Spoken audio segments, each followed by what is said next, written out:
박능원이었습니다. KBS 제1라디오 4시 경제뉴스를 마칩니다. 지금 시각 4시 10분입니다. KBS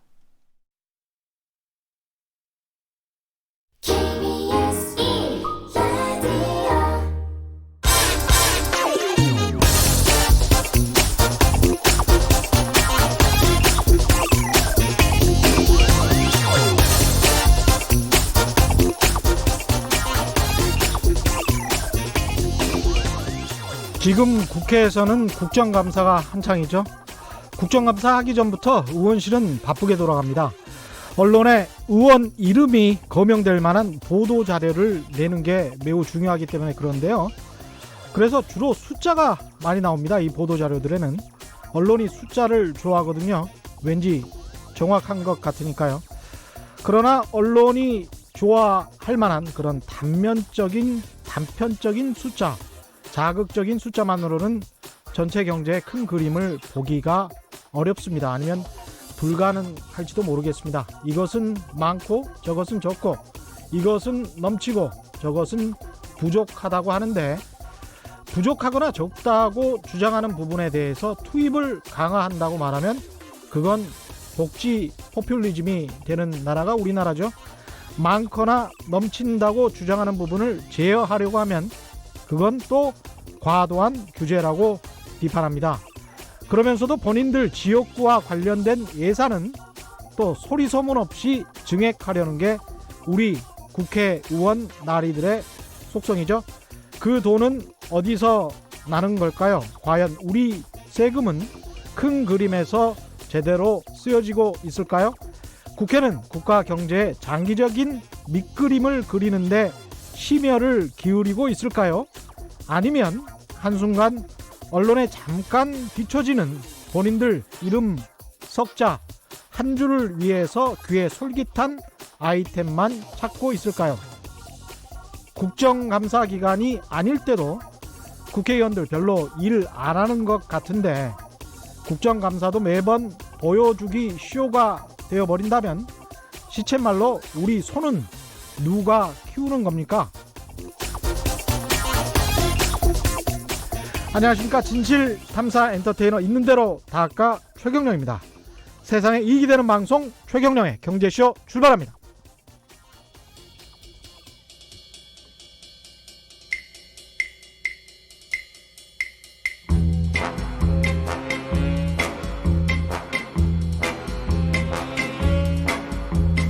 KBS가 자랑하는 진짜 기자 최경령의 경제쇼. 네, 오늘 워싱턴 DC에서 미중 고위급 무역 협상이 재개될 예정입니다. 만약 이 협상에서 진전이 없을 경우에는 미국 행정부가 오는 15일부터 2,500억 달러 규모의 중국산 제품에 대해서 관세율을 현행 25%에서 30%로 올리겠다고 밝힌 상태입니다. 그래서 중국 협상단의 부담이 꽤 있어 보이기도 합니다. 블룸버그 통신은 미국이 추가 관세를 부과하지 않으면 중국은 미국산 농산물 구매와 같은 비핵심 쟁점에서 양보할 것이라고 전했는데요. 하지만 트럼프 대통령은 앞서 빅딜을 언급한 바 있죠. 협상이 어떻게 될지 미지수입니다. 전 세계 관심이 집중되고 있는 미중 간 고위급 무역 협상에 대해서 오늘 이야기 나눠보겠습니다. 안유화 성균관대학교 중국대학원 교수 나오셨습니다. 안녕하세요. 네, 안녕하세요. 오랜만에 뵙습니다. 네, 오래간만에. 예, 그 최경령의 경제쇼 팬들이 많으십니다. 안유화 교수님. 정말요? 감사합니다. 예. 네. 근데 계속 요즘 다른 게 이슈라서 지금 주요 채팅방에 다른 이야기들이 계속 올라오는데, 네. 오늘은 미중 무역 협상 위주로 이야기를 끌고 가겠습니다. 오늘부터 지금 미중 고위급 무역 협상이 열리고 있죠. 네. 예, 일단 중국이 뭘 더 내놔야 하는 상황인가요? 어떻습니까? 일단은 이번에 그 류허가 그 대표로 지금 협상하러 갔는데요. 예. 같이 간 사람들을 보면은 지금 일단 중국 이민은행장 이강이라는 사람과 예. 그다음에 중국의 국가발전개혁위원회가 있어요. 예. 우리가 약칭으로 발개위라 하거든요. 예. 거기 지금 부수임으로 있는 닝지쥐라는 분이 갔고요. 예. 그리고 중국 재경 방공실 부수임, 예. 그다음에 재정부 한국말하면 기재부거든요. 예. 기재부 지난번에 갔다 온 부부장 예. 려민이라는 예. 짧게 갔다 온 음. 그 사람하고요.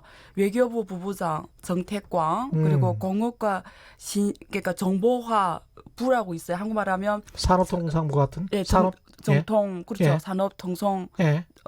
과학기술부 같은 예.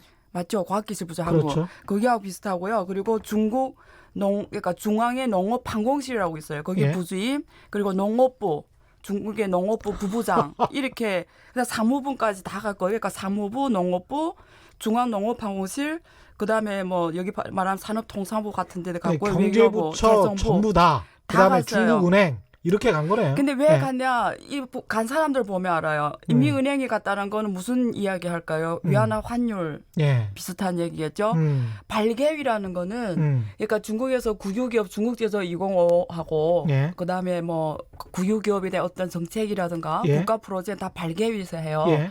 그다음에 미국에서 계속 얘기하는 게 시장 진입과 그다음에 국유기업에 대한 이런 뭐 산업 지원 정책이라든가 뭐 이런 뭐 보조 정책 하지 말라는 거잖아요. 그게 하지 말아라는 겁니까? 아니면 자기들도 참여할 수 있게 해달라는 겁니까? 아니 하지 말라는 거죠. 하지 말라는 그러니까 거예요? 불공평 경쟁이라는 거죠. 그러면 그게 발개위 이슈거든요. 예. 그리고 재정부 갖고 그다음에 외교부 갖고 그다음에 이게 상무부는 무역입니다. 관세의 문제고요. 그다음에 농업부가 갔잖아요. 예. 그러면 농산물 수입이잖아요. 그렇죠. 뭐 그러니까 지금 일단 간 사람으로 놓고 음. 말하면 포괄적인 이슈를 다루러 간 거는 맞는 것 같아요. 예. 근데 거기서 어떤 내용이 날지는 우리가 봐야 되겠죠. 네. 그렇군요. 이 지금 간 사람들을 쭉 열거하니까 어떤 이슈가 네. 논의될지가 아주 명확해집니다. 네, 네. 그렇죠? 네. 지금 근데 이제 당장 나오는 언론에 나오는 이야기들은 좀 단편적이긴 한데 네. 일단은 미국산 농산물 구매 관련해서 중국이 좀 양보를 해서 이것과 미국이 이제 추가 관세를 안 하는 조건으로 서로 간에 스몰 딜이 있을 수도 있다. 뭐 이런 블룸버그 통신의 보도가 있었는데 어떻게 맞아요. 보십니까? 그래서 그 블룸버그 통신에 대해서 또 트럼프나 이쪽 백악관은 부정을 하거든요.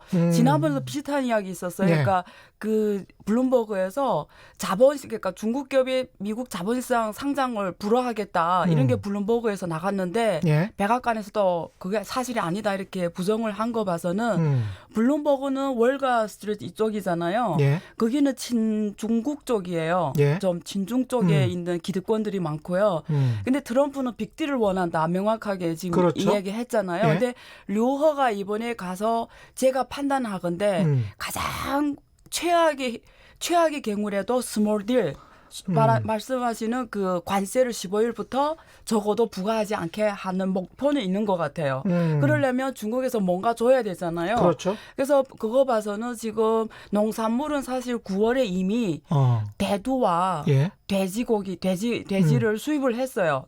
9월에 10월 그리고 사실 좀 수입을 해야 되는 상황 아닙니까? 예, 그래서 중국 입장에서도. 실제로 또 하는 게 유리하거든요. 그렇죠. 그래서 대두도 한 350만 톤 하기로 이미 됐고 지금 들어오고 있고요. 예. 돼지도 중국이 지금 워낙 뭐 그 아프리카 열병 때문에 그렇죠. 지금 가격이 엄청 폭등했거든요. 예. 그래서 그것도 지금 수입 확대하기로 했고 그래서 농산품을 우리가 이렇게 확대한다라는 거를 가기 전에 이미 선물로 보여는 줬어요. 그래서 이것으로 10월 15일 일단은 관세를 또 잠정적으로 뭐 연기한다든가 예. 또 안 한다는 이거는 중국이 1차 가장 단기에 생각할 수 있는 스몰딜 협상 내용이 아닐까. 그러네요. 그런데 간 사람들을 보면은 여기에서 멈추는 게 아니라 그러네요. 굉장히 큰 주제들이거든요, 지금. 그렇죠. 예, 예. 그러면 뭐 농상부 장관하고 네. 농림부 장관하고 무슨 뭐 발개위, 예. 무역 상무부, 무역통상 재정부 그 정도만 갔어도 되는데 이게 지금 다 갔단 말이죠. 다 갔단 말이죠. 예. 예, 예.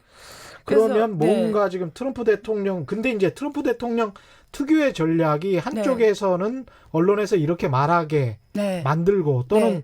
자기 밑에 있는 어떤 관료는 이런 이야기를 하고 자기는 다른 이야기를 해서 그렇죠. 어떤 전략을 전략적으로. 네. 예, 그래서 그런 게 그렇죠. 있는 것 같습니다. 그래서 거들러는 뭐 좀 기대할 만한 게 나올 것이다. 이렇게 언론이 흘렸잖아요. 예. 근데 바로 또 트럼프는 빅딜이 아니면 나는 안 한다. 그 말은 뭐냐면 제가 판단하건데 중국에 주는 메시지가 이번에 그 우리가 블랙 만데이, 블랙 튜스데이라 그러니까 월요일하고 화요일 연속으로 예. 중국을 공격했어요. 뭐냐면 중국의 28개 기업을 블랙리스트에 올렸거든요. 예. 그리고 그 신강 위구르 사추의 인권 문제를 거론하면서 신강에 있는 정치 관료들 있잖아요. 거기 예. 당석이라든가 그 집 가족들의 미국에 가지 못하게 그 비자를 안 주는 이런 정책을 발의했어요. 예. 그래서 이 두 가지가 월요일 화요일 연속으로 이루어진 거 봐서는 거들러 놓으면 좋은 소식을 기대해라 이렇게 말했고 트럼프는 빅딜을 원하지 부분 협상 없을 거다 하고 또 이제 28개 기업을 블랙리스트에 올렸고 또 중국 정치인들에 대해서 미국 비자를 불허하는 이런 걸 지금 동시에 했단 말이에요. 그렇죠. 콩 주고 약 주고 지금 뭐 이렇게 하고 있잖아요. 그래서 협상을 따내려고 그러는 건지 예. 왜냐하면 11월에 시진핑하고 트럼프가 남미 그 칠레에서 만나거든요. 어차피 또 만나게 또 돼 있군요. 만나잖아요. 예. 그러면 지금 류허가 갔단 말이에요. 예. 그러면 다음 달에 정상이 만날 때 만약에 두 정상이 정말 협상할 의지가 있다면 이번에 류허 갔을 때는 뭔가는 있어야 돼요. 예. 그래서 지금 같이 간 사람들과 거들러 나오는 이야기와 그리고 이런 걸 봐서는 지 생각에 판단하건대는 결국 또 중국에서 농산품 많이 수입해줬잖아요. 예. 그런 거 봐서는 1차 목표는 중국이 말하는 스몰 딜. 그러니까 뭐 저도 관세는 연장시키는 거. 그다음에 이렇게 다 간 거 봐서는 다음 달 정상의 만남을 위해서 예. 지금 좀 브로드하게 관심 가는 이슈를 한번 다 같이 얘기해보는 뭐 어쩌면 좀 그 더 어쩌면 세러머니 같은 경우는 11월에 할 수도 있겠습니다. 뭔가. 우리가 아주 긍정적으로 기대를 하면요. 예. 예. 이번에 어떤 스몰 딜이든 네. 뭐든 간에 네. 고위급 회담에서 네. 트럼프 없이 네. 뭔가 성과가 나왔다라고 네. 확정지어서 발표할 그런 가능성이 있을까요? 그거는 그러니까 이게 이번에는 우리가 확실히 말씀드릴 수 있는 거는 빅딜은 아예 불가능하고요. 예. 그냥 가장 그러니까 낙관적으로 봐서 예. 뭐 15일부터 하는 관세를 또 뭐 이렇게 또 유예하거나 아니면 다음 달 뭐 11월 만나게 돼 있으니까 그때까지 뭐 우리가 또 한 달 더 뭐 그렇죠. 봐준다 이 시기고 아니면 그것마저도 없을 수도 있어요. 안으로는 계속 협상을 하면서. 예, 하면서 그게 가장 낙관적이고 근데 업계나 중국에서 나오는 이 언론을 보면 중국은 지금 지난번에 제가 중국 갔다 왔지만 업계에 있는 사람은 거의 기대를 하지 않거든요. 아, 그래요? 그래서 오늘 만나는데도 예. 전혀 이야기를 안 하나요. 그러니까 아, 그래요? 이 여기에 대해서 기대를 안 한다는 이야기 업계에서는. 그렇군요. 네, 그래서 중국하고 미국은 분위기가 좀 다르고요. 또 트럼프가 업계라는 거는 중국 쪽 금융업계, 업계, 중국 쪽 금융업계. 투자업계 사람들. 그러면 네. 중국 쪽 시각은 미국에 대해서 기대를 안 한다는 겁니까? 트럼프에 대해서 일단 너무 말을 왔다 갔다 지난번에 한 번은 스몰 딜도 가능하다 했다가 이튿날에 바로 또 빅딜이 아니면 안 한다 이러고 또 뭐 이렇게 막 왔다 갔다 하잖아요. 그래서 이번에도 또 크게 기대하지는 않더라고요. 중국에 뉴스들이 이렇게 아주 짧게 나갔어요. 그렇군요. 제가 이전에 말씀드렸지만 짧게 예? 나가면 중대한 게 담겨져 있다고 이야기를 드렸는데 이번에도 짧게 나갔어요. 그냥 류허 대표라는 협상단이 누구누구와 같이 갔다. 그리고 원래는 12일 들어온다고 했는데 중국 뉴스에 나온 뉴스에는 신화사에 나온 뉴스는 11일 네, 하루 일찍. 내일까지 예. 내일까지 하는 걸로 나왔더라고요. 예. 네. 그렇군요. 그래서 그런지 시진핑 주석이 이번 협상에 이제 류허 네. 부총리를 파견하면서 특사 직함을 안 줬다는데 이게 네. 그러면 이게 네. 별다른 이벤트가 아니다 이런 걸 의미하는 건가요? 저는 이렇게 생각해요. 두 가지 의미가 있을 것 예. 같은데요. 일단 특사를 그건 중국 뉴스에는 이런 이야기가 하나도 없고요. 뭐 홍콩 통화 어떤 일간지나 예. 이런 데서 나왔는데요. 두 가지죠. 특사 자격을 안 줬다라는 거는 이번에 만약에 관세를 15일부터 바로 해버리면 예. 특사 자격을 줬는데 10월부터 관세를 해버리면 시진핑이 얼굴이 어떻게 되겠어요? 체면이 안 서는 거잖아요. 그렇죠. 예. 그러면 시진핑의 입장에서는 특사 자격을 안 주는 게 유리하겠죠. 왜냐하면 이번에 안 돼도 부담이 없는 거죠. 그렇죠. 그다음에 두 번째 일단 별 의미는 기대가 없군요. 기대가 없다라는 거. 두 번째는 특사를 안 주면 류허의 손에 놓인 그러니까 이 협상 파워가 작아지는 거죠. 그렇죠. 그 사람이 이렇게 할 수 있는 결정권이 없다라는 이야기하고 똑같은 거죠. 그런 거 봐서는 다음 달에 만나니까 예. 좀 그런 걸 놓은 것 같아요. 예. 예. 중국 쪽에서는 지금 당장은 양보할 의사가 별로 없다. 그냥 양보해봤자 뭐 농산품하고 그 돼지고 어차피 자기네 필요한 거니까. 그러네요. 예, 그래서 그 정도로 할 수가 있고 지금 기피요 지난번에 이야기 나눈 뭐 지재권이라든가 그 다음에 우리가 그 요구한 인터넷 개방이라든가 그리고 뭐 국유 그러니까 산업 지원 정책, 중국 제조 2050을 포함해서 국유 기업 정책들이 있잖아요. 이런 걸 하지 말라라든가 그리고 중국에 미국하고 중국이 같이 만들어 놓은 뭐 사무소 있잖아요. 정책 연락 사무소 같은 거 만들어서 미국이 중국을 모니터링하는 거죠. 정책을. 그러니까 모니터링 해가지고 어떤 정책들이 불리하다 이렇게 판단할 때는 정책 미국이 연락 사무소를 어디에다 만드는 겁니까? 국경에다 만드는 국경에. 거죠. 만들어서 미국이 중국 정책을 계속 모니터링하는 거예요. 보고를 받아서 베이징에 중국 베이징에 정부 내에 이런 걸 만든다는 거예요? 아니면 공동으로 연락 사무소를 공동으로? 만드는데 내용이 뭐냐면 그러니까 결국은 미국이 사람을 그냥 파견하는 거죠. 공무원을 파견해서 같이 중국 산업 지원 정책이라든가 각종 정책을 계속 모니터링해서 어떤 것들이 시장 경쟁에 불공평하다고 판단될 경우에 일방적으로 미국이 중국에 관세를 때린다는 거예요. 근데 야, 이걸 어떻게 받아들일 수 있나요? 이게? 그렇죠. 그러니까 그다음에 중국 무슨 속국도 아니고 더 웃기는 건 중국은 절대 미국의 관세를 일반적으로 때릴 수 없다라는 조항이 적혀져 있는 거예요. 그러면 그걸 어떻게 사인을 해요 지금? 그게 5월달 협상 내용이었어요. 그래서 불평등 조약이라고 하는 거예요. 아, 중국 그래서 입장에서는 중국은 할 수 이거는 없다라는 거예요. 이거는 거의 뭐 식민지 같은 그런 느낌을 받겠습니다. 그거죠. 그래서 시진핑은 역적이 될 수가 없잖아요. 자기 임기 내에. 그래서 이전에 말한 게 협상에는 받아들일 수 있는 한계가 있다. 너희가 요구하는 거는 협상의 그 기본 원칙을 깼다라는 거예요. 받아들일 수 없는 걸 요구하면 어떻게 하냐 이거죠. 근데 이건 정말 자존심 상하게 하는 그런 그렇죠. 협상 트럼프 전략이네요. 입장은 이거예요. WTO 가입할 때 중국이 5년 유예 기간에 시장을 다 개방한다고 했는데 자본시장을 개방을 안 했잖아요. 근데 중국은 또 할 말이 있어요. 중국은 5년이 지나면 서방 국가들이 중국의 시장 지위를 자동으로 허락하게 돼 있어요. 근데 미국이 그걸 깼거든요. 약속을 안 인정해 줬거든요. 그러니까 서로가 약속을 좀 안 지킨 부분이 있어요. 그래서 트럼프가 하는 이야기가 내내 그 외상투자법을 만들어서 외상 기업의 지재권도 보호해 준다 이렇게 이번에 뭐 2페이지나 3페이지 법을 만들었는데 이걸 하는지 안 하는지 우리 믿을 수가 없다. 그래서 거기다 사무소 같은 거 만들어서 우리가 계속 모니터링 해가지고 우리가 보기 아닌 거는 우리가 그때마다 관세를 때려서 페널티를 줄 수 있는 걸 조항에 만든 거예요. 근데 중국은 절대 미국에 때릴 수 없다 이렇게 돼 있어요.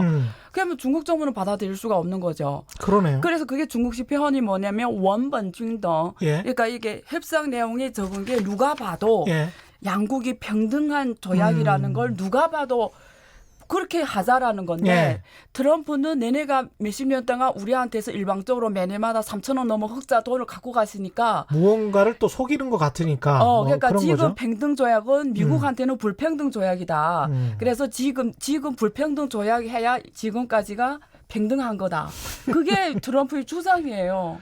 게다가 이제 미국 쪽에서는 그런 생각을 많이 갖고 있을 것 같습니다. 불투명하니까 믿을 수 없다라는 거예요. 믿을 수가 없다. 신뢰가 없는 거예요. 그래서 가서 우리가 직접 모니터를 해봐야 되겠다. 그런데 중국 입장에서는 받아들일 수가 없죠. 굉장히 자존심 상하는 그런 문제일 것 같고요. 5998님 만나고 싶었던 안유아 교수님 나오셨네요. 이렇게 말씀하셨고요. 노래조아님 중국 입장에선 민주당 정권과 공화당 정권 중 어느 쪽이 정권 잡는 게 유리한가요? 트럼프를 제외한다면 일반적으로 이런 질문 주셨고요. 조금 한 질문만 더 읽어드릴게요. 3589님 중국 경제가 좋아지면 북한을 소나기에 넣지 않을까요? 중국 경제가 좋아지지 않더라도 북한과 중국 경제의 상호 밀착도는 굉장히 좀 한국인들로서는 우려하는 부분 중에 하나인데 그렇죠? 노래조아님 일단 질문에는 어떻게 생각하십니까? 전반적으로 봤을 때 미국은 민주당 쪽이 친중 쪽이죠. 친중이다. 예, 그래서 이번에 민주당 후보로 나온 그 부통령 그 바이든 있잖아요. 예. 가장 유력한 지금 트럼프의 다음 대선 경쟁자잖아요. 그래서 이번에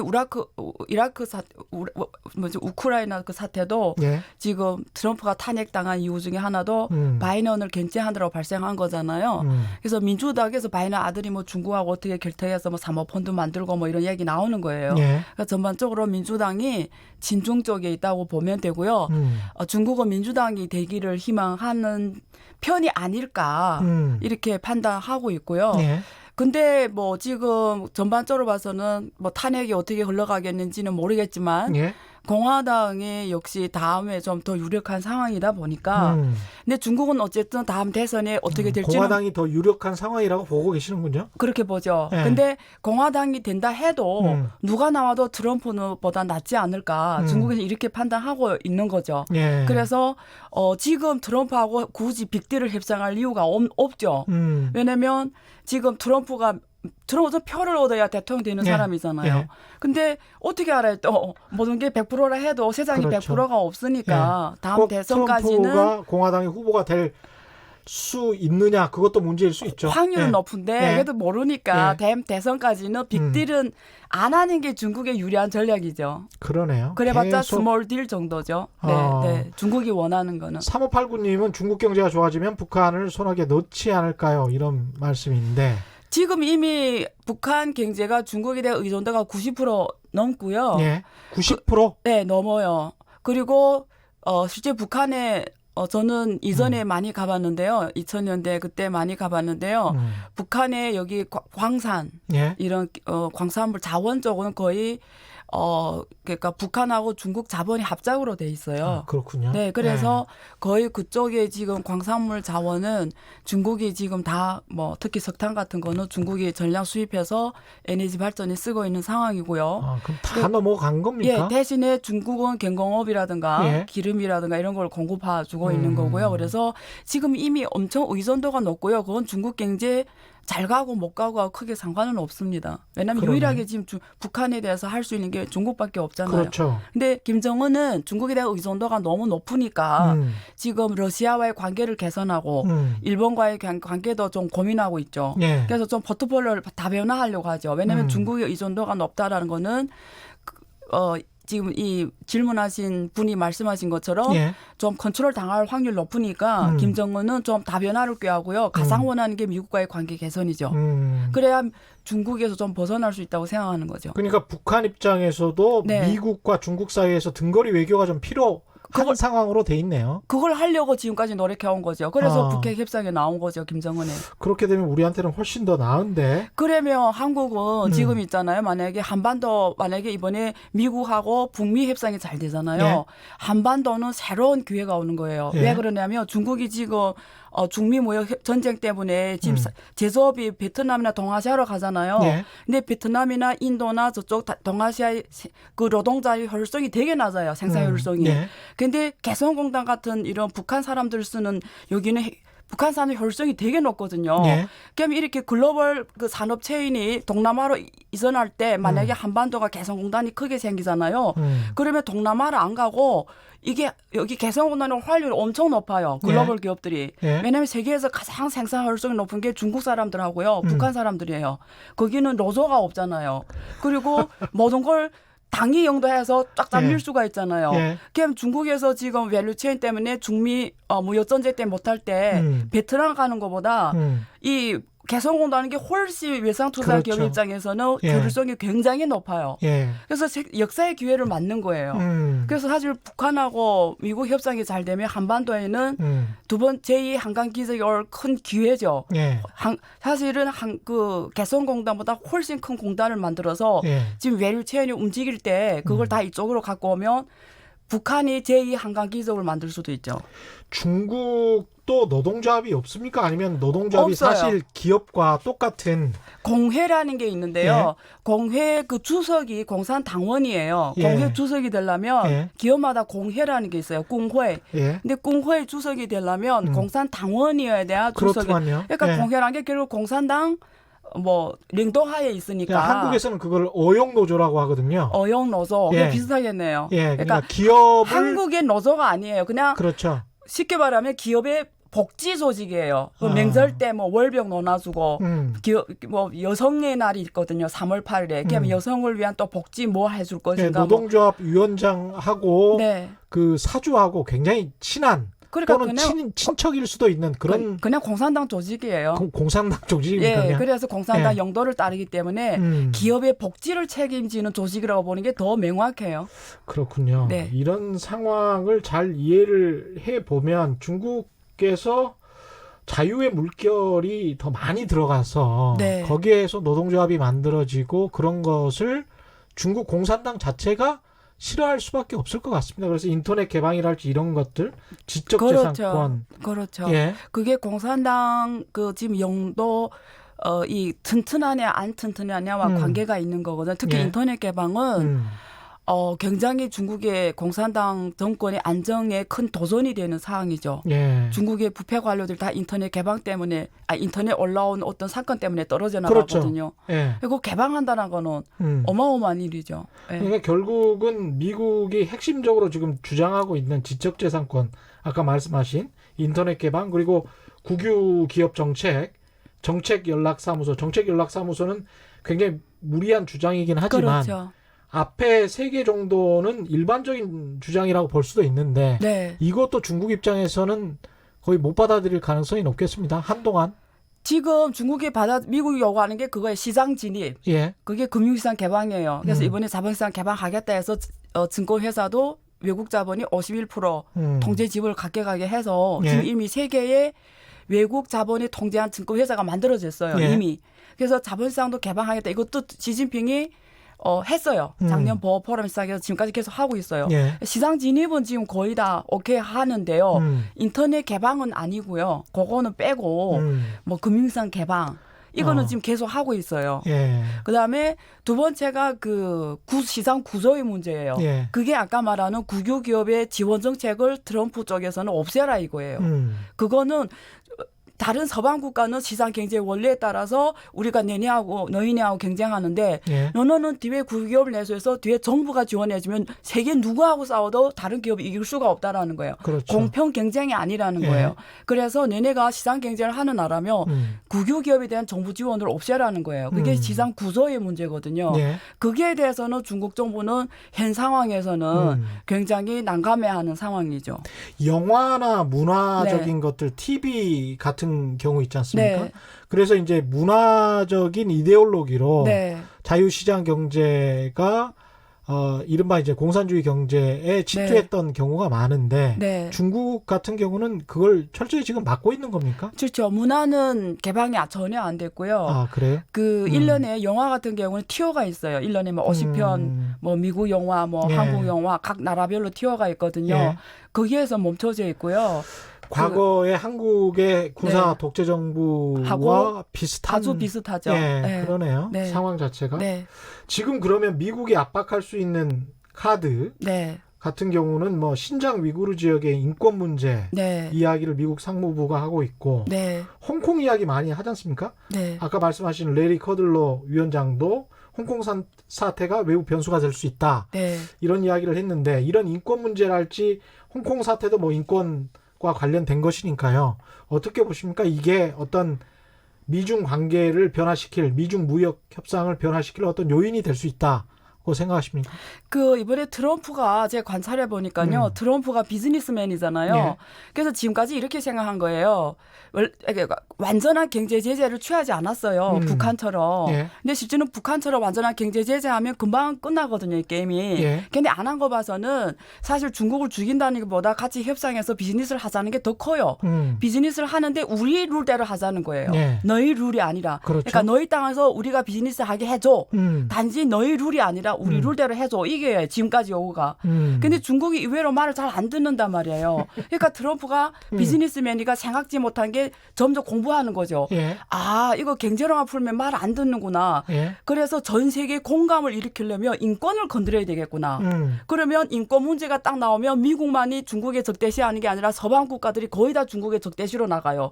그냥 트럼프가 이렇게 하자 하면 다 따라오거든요. 그렇죠. 그게 인권 문제예요. 그렇죠. 그러니까 트럼프가 똑똑해진 거예요.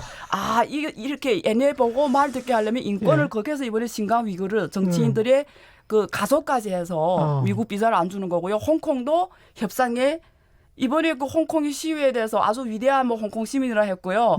미국 국기를 흔드는 거 봐서는 우리나라를 이렇게 인정해주고 있다. 그리고 트럼프 뭐 자기를 인정해주고 뭐 이런 식으로 연설을 했어요. 트럼프가. 그래서 홍콩 문제까지도 협상에 올리는 게 자기네 지금 미중 무역 협상이 유리하다고 보는 거예요. 예. 그래서 원래는 경제만 하면 된다고 생각했는데 이 역시 비즈니스면서 한계였죠. 근데 보니까 아니구나. 인권을 놓으면 우리한테 협상이 유리하다라는 거를 인식한 거예요. 예. 그래서 지금 카드로 들고 나온 거죠. 2652님 중간부터 들었는데 이분 누구신데 이렇게 해박하시나요? 뭐 이렇게 말씀하시는데 감사합니다. 예. 제가 이제 초기에 저도 프로필을 잠깐 소개를 해드렸잖아요. 네. 저도 좀 까먹어서. 네. 중국에서 박사학위를 받으셨었나요? 아니에요. 한국에서 받으셨나요? 한국 고려대학교 재무론 박사 학위 받았고요. 예. 석사까지 중국에서 하셨었고 했습니다. 네. 국적은 중국인이시고요. 네, 그렇죠. 그다음에 이제 미국에서도 좀 공부를 공부한 게 아니고 미국에서는 헤지펀드 회사에서 뭐 전략 고문 비슷하게 좀 그렇죠. 했죠. 예. 예. 그리고 이제 지금 중국과 관련된 투자 업계에서 일도 하고 계시지만 네. 한국 정부의 중국과 관련해서 자문을 또 해주고 계시죠. 굉장히 오래 했죠. 한 10년 넘게. 예. 기획재정부에서 기재부 금융위원회 뭐 그러니까 예. 한중 간의 경제와 중국 이슈 있으면 예. 금융 이슈가 있으면 거의 하는 편이죠. 제가 왜 그 안유아 교수님을 자주 초대하는지 아시겠죠? 이 정도 급의 분이십니다. 한국에서 찾기 힘든 분이세요. 정창권님은 중국은 기업 부채가 문제라고 생각되는데 일부에서는 은행이 국영이라서 기업 부채는 문제가 안 된다고 하는데 이 금융 문제 어떻게 보십니까? 기업 부채 문제. 굉장히 시간이 많이 걸리는 예. 문제인데요. 예. 나중에 시간 자세히 말씀드릴 거고요. 예. 굉장히 우리의 생각 이상으로 심각합니다. 기업 부채 문제는 예, 그래서 이번에 리커창 총리가 지난번 국무회의에서 6개 안정을 말했는데 예. 첫 번째가 금융 안정이에요. 그러니까 왜 리커창 총리가 6개 안정인데 순서가 첫 번째가 취직, 실업률, 예. 일자리 안정. 두 번째가 금융 안정이에요. 그다음에 세 번째가 외자 안정이에요. 그 왜 외자 안정? 그러니까 이게 위급한 순서대로 적은 거죠. 금융이나 외자나 비슷한 이야기입니다. 예, 외자 사실은. 나가니까 예. 외국 투자집 나가잖아요. 예. 그러니까 그리고 네 번째가 투자 안정. 투자가 잘 안 된다. 민간 예. 기업 투자를 잘 안 된다라는 거고요. 그다음에 다섯 번째가 그다음에 까먹었고 여섯 예. 번째 마지막 게 뭐냐면 GDP 성장 안정이에요. 예. 예. 그렇네요. 예, 예. 어느 나라나 고용률이나 실업률이 가장 우선시 되는 그렇죠. 것은 정부한테는 사실이고요. 부담이죠. 예. 금융 안정이나 외자 안정은 지금 중국의 가장 큰 문제점이라는 거죠. 특히 이제 그게 기업 부채 때문에 그렇습니까? 근데 그러니까 기업 부채 이제 아까 까먹은 중에 네. 부채 안정이 있어요. 부채 안정이 예, 그러니까 있군요. 부채율이 높다라는 예. 거고요. 지금 기업 부채가 GDP 대비 180, 190 예. 어떤 건 높게 잡으면 200까지 갔거든요. 예. 근데 국제 기준으로 봤을 때는 기업 부채율이 100을 넘으면 이미 높다고 봐요. 근데 지금 거의 200에 왔거든요. 그래서 국유기업의 부채가 심각하니까요. 사실은 3년 전부터 이걸 점진적으로 이렇게 부채를 줄이는 일을 해왔어요. 예. 매년마다 한 1.3조씩 이렇게 약 언행에 걸쳐 한 5조를 줄이고 이렇게 가기로 했는데 그게 지금 중미 무역 전쟁 때문에 거의 스톱이 됐죠. 지금 다시 또 지금 금리를 내리고 다시 또 경기 부양해 가면서 예. 지금 부채를 줄일 수 없는 글로벌 경제 대무역 환경이 있다 보니까 지금 힘들어졌죠. 조정이. 그렇군요. 네. 박사님 성함이 어떻게 되시나요? 5253님. 안유아 교수님이십니다. 이런 이 홍콩 사태는 장기화되면 네. 홍콩 경제는 물론이고 이제 중국 경제까지 미치는 영향이 크다라는 네. 분석에 대해서는 어떻게 생각하십니까? 홍콩은 예. 지금까지 중국에 있어서 그러니까 중국은 자본시장이 개방이 안 됐어요. 예. 근데 개방을 또 안 하면 또 안 되잖아요. 왜냐면 그렇죠. 중국 기업이 해외 나가서 자금 조달도 해야 되는데 그래서 다 홍콩을 플랫폼으로 사용했어요. 예. 그러니까 외국 기업들이 중국을 들어올 때도 홍콩에다 먼저 아시아 본사를 만들고 중국에 들어와요. 예. 왜 그러냐면 홍콩하고 중국 간에는 세파라는 협정이 있어요. 그래서 외국한테 개방 안 되는 영역도 홍콩에서 들어오면 다 개방을 해요.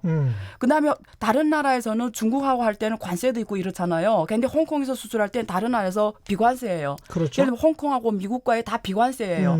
그럼 중국 기업이 나갈 때도 중국에서 나가는 것보다 홍콩을 통해 나가면 비관세란 말이에요. 그러니까 글로벌 우대 네. 자격 받죠. 그래서 홍콩은 중국 기업이 해외 나가는 플랫폼이었고요.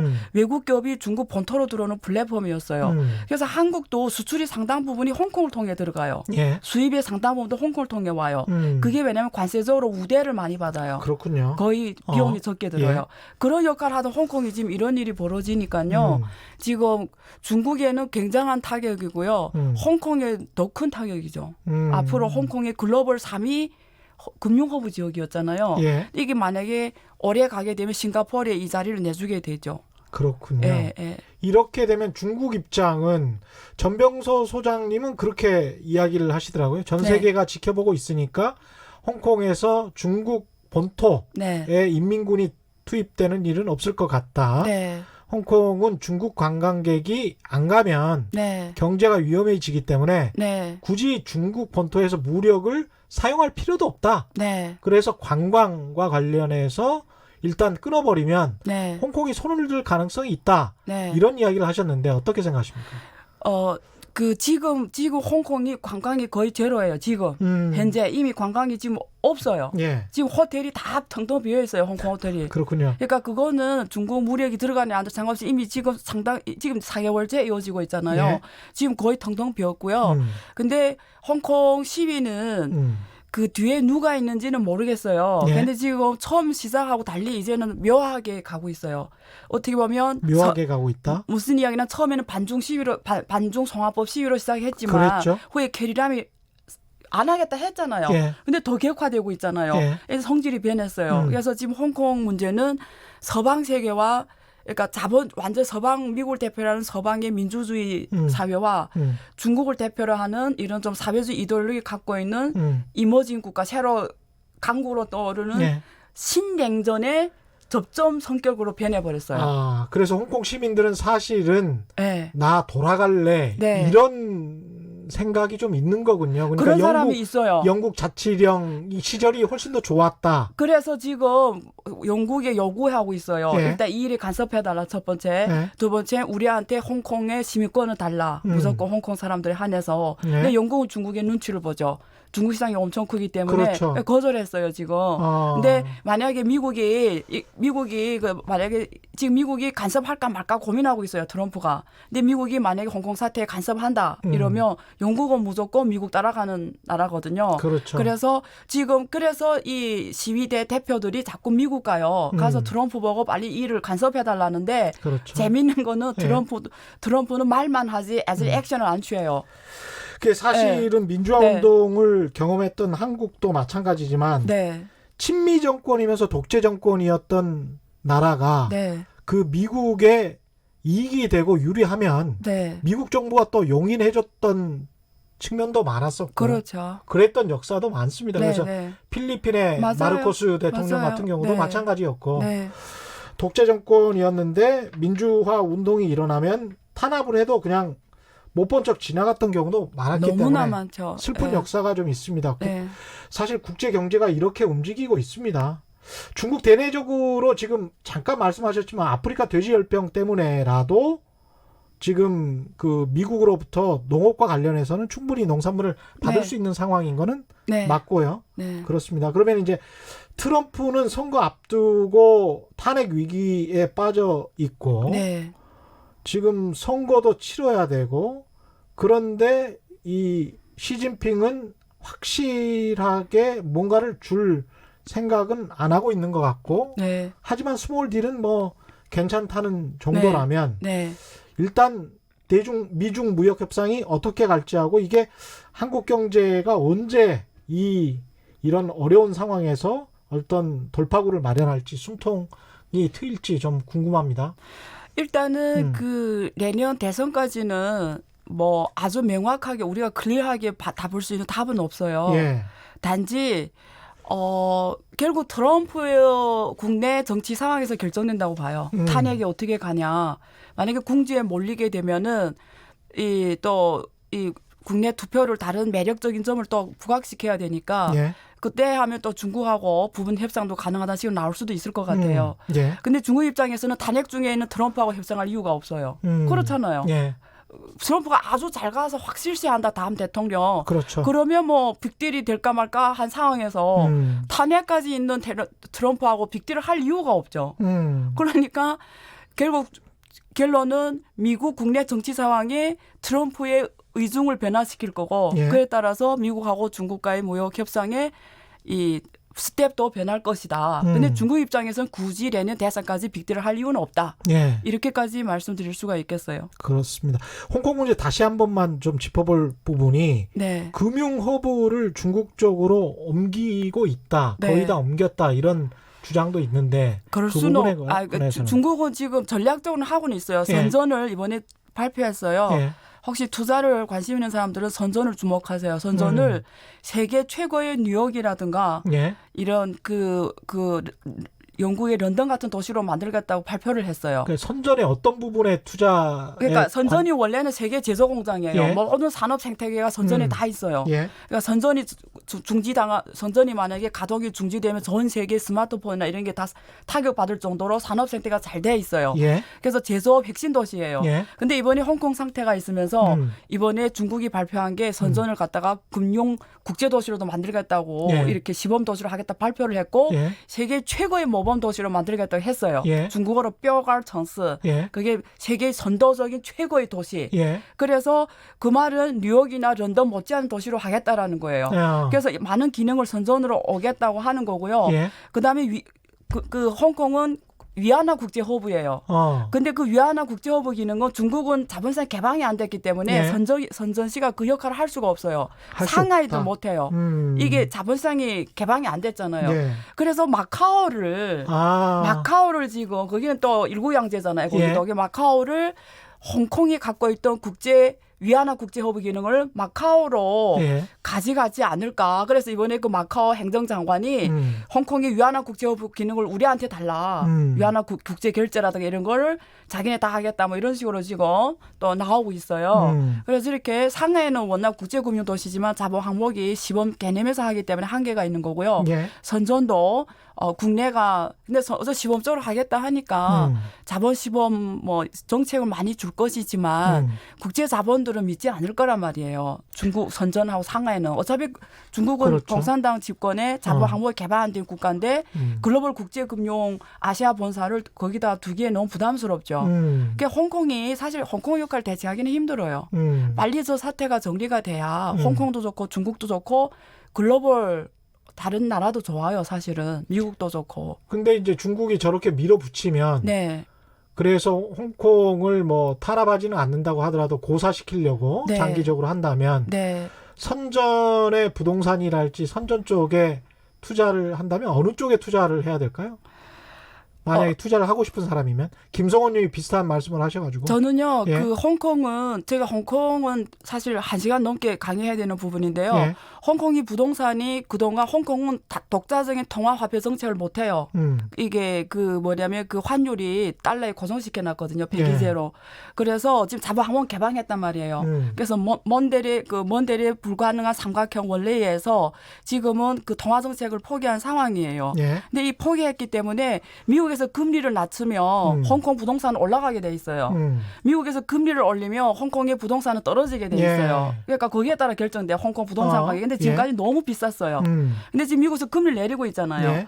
그렇기 때문에 부동산이 올라갈 확률이 높아요. 이미 굉장히 높지만. 예. 그리고 금융회사들이 지금 곤혹에 처했어요. 그러면 과거에 비싸던 금융회사들이 라이센스 있는 회사들이 싸게 나오고 있어요. 예. 근데 홍콩의 금융 라이센스를 가지는 건 굉장히 전략적으로 아시아의 포트폴리오를 짜는 데서 되게 플랫폼으로서 중요하거든요.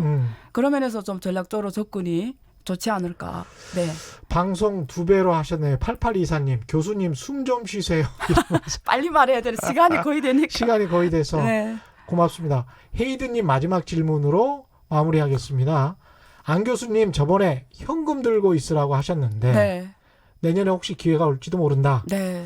아직도 유효한가요? 이런 당연하죠. 지금 말씀. 당연하다입니다. 이번에 중국 컨셉의 미국에 상장된 중국 기업 주식들이 43조가 날아났어요. 알리바바만 현대자동차의 시가총액이 날아났어요. 예. 하루에. 예. 자본시장 뭐 미국 연기금의 중국 자본 투자를 불허한다 뭐 이런 게 나오는 바람에 예. 텐센트도 50% 넘게 하락했고요. 근데 분명한 거는 굉장히 미래가 있는 기업들이에요. 예. 이럴 때 다 투자 기회죠. 네, 잘 분석해 가지고요. 네. 한번 도전해 보면 네, 어떨까 싶습니다. 예. 고맙습니다. 오늘 여기까지 들어야 될 것 같고요. 오늘 안유아 교수님 이야기 많이 아쉽다 하시는 분들 많을 것 같은데 이번 주 경제쇼 주말판 기대해 주시기 바랍니다. 더 깊고 재미있는 방송 토요일 오전 10시에 업로드 되고요. 유튜브에 방송은 일요일 오후 5시 5분입니다. 교수님 고맙습니다. 네, 예. 감사합니다. 예. 최경영의 경제쇼 오늘은 여기까지고요. 저는 KBS 최경영 기자였습니다. 지금까지 세상에 이익이 되는 방송 최경영의 경제쇼였습니다. 고맙습니다.